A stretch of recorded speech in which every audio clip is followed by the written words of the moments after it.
Pois é, e para a gente entender o que significa de fato essa movimentação no litoral, a gente vai chamar a Fernanda Manhota, nossa analista de internacional.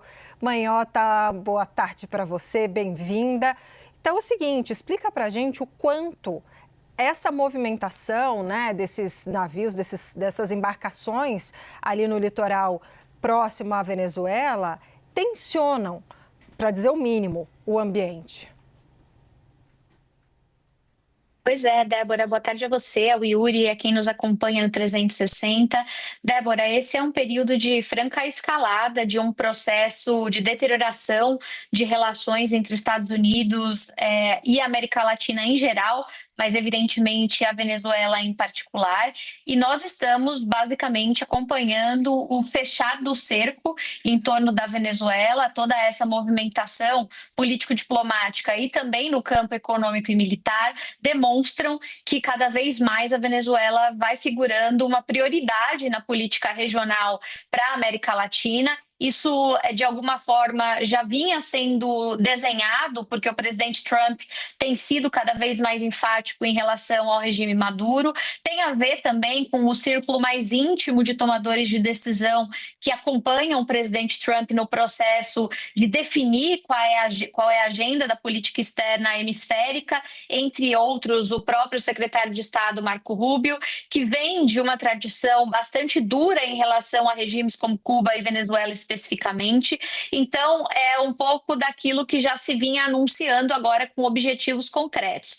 Desde janeiro, quando Trump tomou posse, esse processo de deterioração já estava claro, principalmente quando ele começou a impor limitações, desde a Chevron em explorar petróleo na Venezuela, depois sanções envolvendo tarifas secundárias para quem comprasse petróleo venezuelano, e depois, claro, tudo isso que vocês acabaram de destacar no campo da segurança mais recentemente. Falando em segurança, acho que a grande mensagem que fica clara nesse momento é que há um processo de securitização de várias agendas ao mesmo tempo. Quer dizer, a gente está colocando no mesmo balaio, a partir dessa estratégia que vai se delineando, não só os temas óbvios de segurança, mas também o crime transnacional, como a questão dos cartéis de drogas, a própria questão da instabilidade geopolítica causada pelo regime. Tudo isso vai entrando na leitura do governo Donald Trump, à la Bush, como disse, inclusive,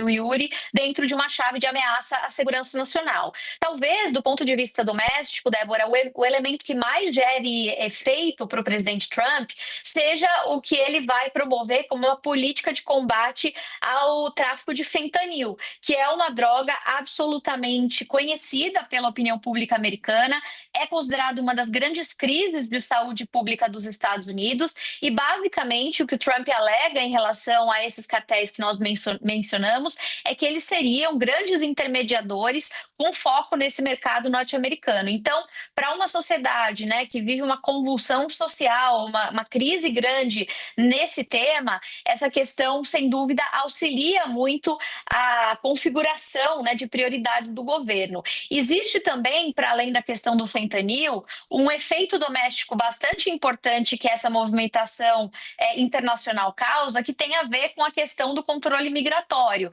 A gente já tinha acompanhado, né, algumas deportações envolvendo figuras ligadas, ou pelo menos acusadas, aos cartéis, esses dois em particular que são os mais importantes, mas uma série de outras medidas já vinham sendo desenhadas nessa mesma direção. Então, nós tivemos desde a suspensão de proteções temporárias a venezuelanos até o uso de legislações específicas para justificar a sua expulsão sumária do país, né? Então, eu diria que nesse momento a gente acompanha uma nova etapa num processo de isolamento político, econômico e diplomático de Nicolás Maduro, amparado por essas preocupações de fundo doméstico e ganhando conotações cada vez mais profundas, graves, com potencial militar. Débora e Yuri.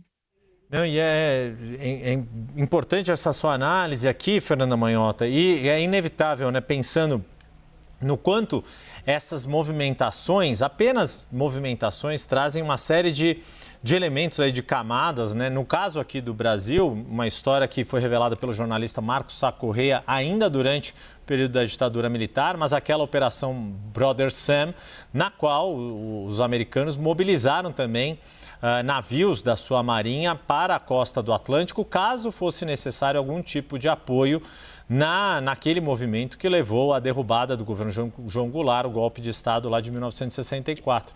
Então, há histórico aqui na região de se ver essas movimentações militares americanas como algo de fato para se preocupar. Foi um pouco nesta linha a manifestação do assessor especial da presidência, Celso Amorim, lá no Congresso Nacional.